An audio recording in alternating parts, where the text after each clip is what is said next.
This is a small compilation of interesting things I've found in the venues of Guitar Hero 2. Because we didn't have a free camera mode for the longest time, I'm pretty sure all of this has gone undiscovered by people. But, of course, using debug, now we have a free cam, so here's a look into the things you don't see while you're playing, because you're focused on the notes. So one interesting thing about Guitar Hero 2, regardless of venue, is that the crowd status, so for example, how amped up they are, how many there are, their lighters, they don't change until you get a camera cut. So despite the lights and stuff being as fancy as they are when you get the rock meter in the green, because I did the free camera, they're always going to be in their starting yellow, not really all that interested poses. One thing that does surprise me about this venue is just how far you can go into some of the side areas. When you go in here, they actually have a decent amount of it modeled, given that you're never actually supposed to see in here. And I don't know if there's any camera angles that really prominently show it off. So the Rat Cellar is obviously a play on the Rathskeller, which is a famous Boston bar that doesn't exist anymore, unfortunately, but Harmonix is from Boston, so of course. And if you actually look up behind the stage, you can see Rathskeller posters. So, yeah, it's a little nod. And I don't know if it's going to show up, but I've always loved the little rats that crawl along the sides of the stage.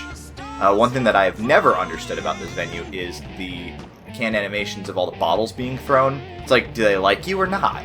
I don't understand that. The flaming trash cans are also a nice touch. I've always wondered how, if you look on the side of the stage here, how the band is supposed to load in through this little side area, which also has a bunch of posters and stuff. You got Rathskeller stuff more. Drummer needed. The Straight Teeth live at the Spider Hole. But yeah, I don't know how a band is supposed to load in, even obviously being so cramped because it's just, not meant to be seen. How are you supposed to fit a drum kit through there? How are you supposed to get a drum kit on the stage?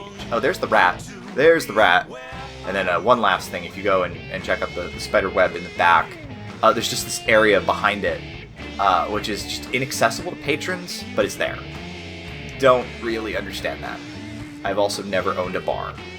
It's my favorite venue of all time right here. Honestly, in any game ever. It's so weird to consider a bar a comfy spot, but for me it very much is. I don't know how to describe it. I've spent so much time staring at this stage and various versions of the game. I don't know. I just love it. I love how disorienting it all is. And this venue actually has a lot to look at.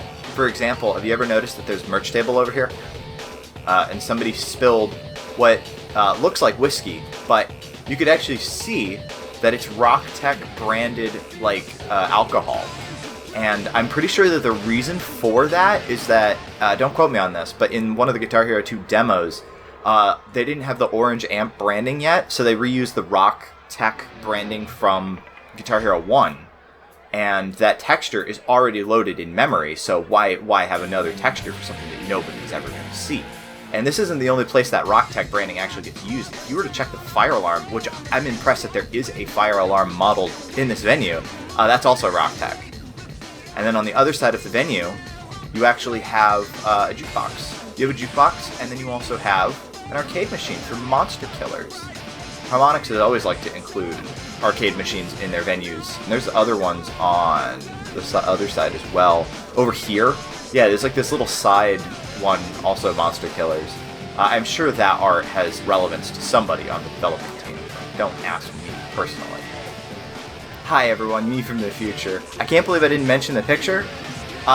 It's just attached to this pole. This is the whole reason I wanted to make this video, and I completely forgot to mention it because I'm an idiot. I don't even know what this is. It looks like it came from DeviantArt. So if you have any ideas, do let me know. Not a lot to say about the Red Octane Club. It's always given me strip club vibes, if I'm honest, due to all of the plush seating that nobody uses.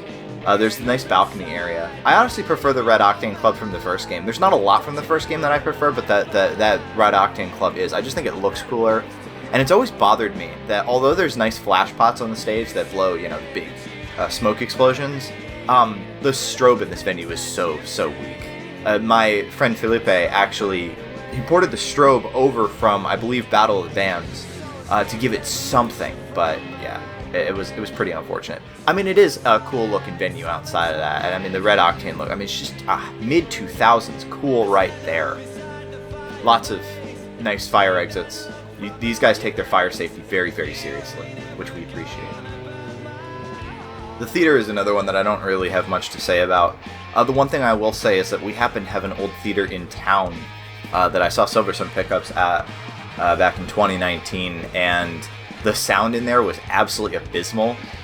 I don't know if the sound in this theater would be any better. I don't know why it was so bad, but it was bad enough that like I knew Silverstone Pickups' music, so I could make it out.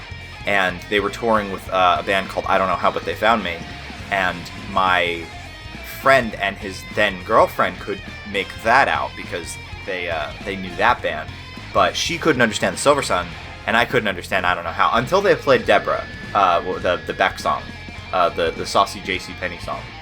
I don't know what I'm on about right now. Sorry. That's all you get for me for this one. Warped Tour, which has all these wonderful advertisements on the side. Consolidated Skateboards, I know nothing about them. I also know nothing about Vault. Drinks like a soda, kicks like an energy drink. Has anybody tried that? Please let me know if you've tried that. Really, the big thing I think about with this one is anybody ever, whenever you see an outdoor area in a game, have the urge to just go out as far as you can and see what's out there? I do. And I know that they had said that this was one of the big issues with making the Toxic Fest in Guitar Hero 1 was that their engine really wasn't built to do like big outdoor scenes. But if you've ever wondered what the Warped Tour looks like when you go all the way out here, the answer is scary. It looks like you're about to get murdered. Or it's got that wonderful PlayStation 2 gloss on it. Just like that. You got the Evil Knievel guy. I forgot that you got the Evil Knievel guy. You could see he's loaded in over there while the game waits for him to despawn, and then another one spawns. It's a neat venue, though. It is very much a neat venue. I like how spooky it is. Alright, Harmonix Arena. This place is pretty crazy, too. One of my favorite things about it is that if you take a look at the cop cars on the side, they actually say Guitar Hero X. I don't know if that was meant to be, like, what Guitar Hero 2 was meant to be called. You could see that it's using some flavor variant of the art for the Guitar Hero 2 box art, but yeah, it says Guitar Hero X over there, and I don't believe that was changed when they did the very minor retexture of this venue for Guitar Hero Rocks the 80s. I don't know why I called that a cop car. That's obviously a taxi. Jesus. The other interesting thing about this venue is that if you look at the spotlights, they got Harmonix written on the back. I've always loved these guys because they stick out like a sore thumb, but they're very visible in some parts. It's just a bunch of T-posed models of crowd people. And Harmonix went, yep, that's good. Ship it, that's good. There's some angles where you can actually really visibly see like the crazy outlines on them and everything. So I've always found that very, very funny. Also, one fun fact about all of the band animations.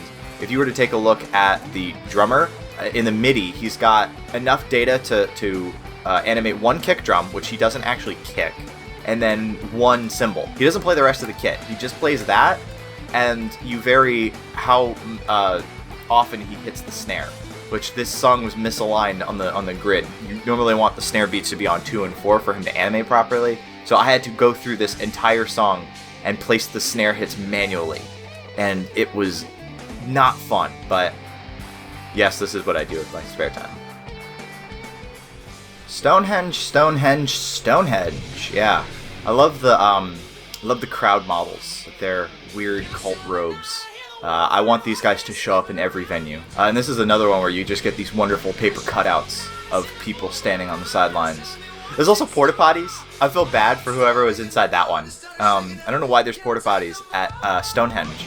I actually had the opportunity to go to Stonehenge. Maybe I still will. I'm actually preparing to fly back to the UK in just under 2 weeks as I record this. So, I don't know, maybe I'll go to the actual Stonehenge, and it'll be absolutely nothing like this, because this is a video game.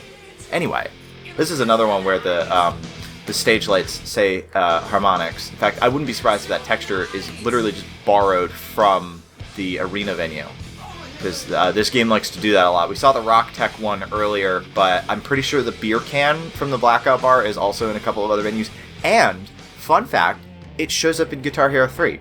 It is one of the only things from Guitar Hero 2 I have ever seen in Guitar Hero 3. I think you can see it in the Moose Lodge venue.